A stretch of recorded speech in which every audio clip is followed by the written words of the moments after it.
ஐஸ்வர்யா. நமது நாட்டின் பொருளாதார சவால்களில் மேலாண்மை துறை சார்ந்த இளைய தலைமுறையினர் அதிகம் கவனம் செலுத்த வேண்டும் என பாரதிய வித்யா பவன் தலைவர் கிருஷ்ணராஜ் வானவராயர் தெரிவித்துள்ளார். கோவை செட்டிப்பாளையம் பகுதியில் உள்ள SVK கல்வி குழுமங்களின் ஃபயர்பேர்ட் மேலாண்மை கல்லூரியின் முதலாம் ஆண்டு பட்டமளிப்பு விழா கல்லூரி வளாக அரங்கில் நடைபெற்றது.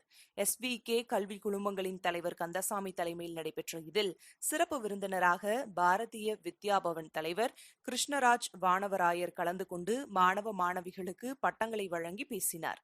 அப்போது அவர், நமது நாட்டில் தற்போது வேலை வாய்ப்புகள் அதிகம் உள்ளதாகவும், குறிப்பாக பொருளாதார சவால்களில் மேலாண்மை துறை சார்ந்த இளைய தலைமுறையினர் அதிகம் கவனம் செலுத்த வேண்டும் என குறிப்பிட்ட அவர், நாட்டின் முன்னேற்றத்தில் மேலாண்மை துறை பெரும் பங்கு வகிக்கப் போவதாக தெரிவித்தார். விழாவில் கல்லூரி உறுப்பினர்கள் சுந்தரராமன், அழகப்பன், ஆறுமுகம், லீலாவதி, கந்தசாமி, சுஜானா, அபிராமி, சுந்தர்ராமன் மற்றும் கல்லூரி மாணவ மாணவிகள், பெற்றோர்கள் என பலர் கலந்து கொண்டனர்.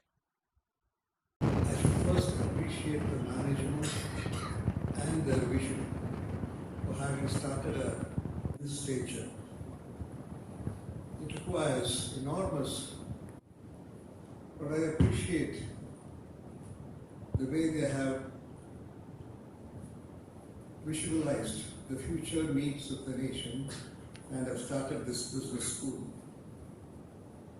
India today is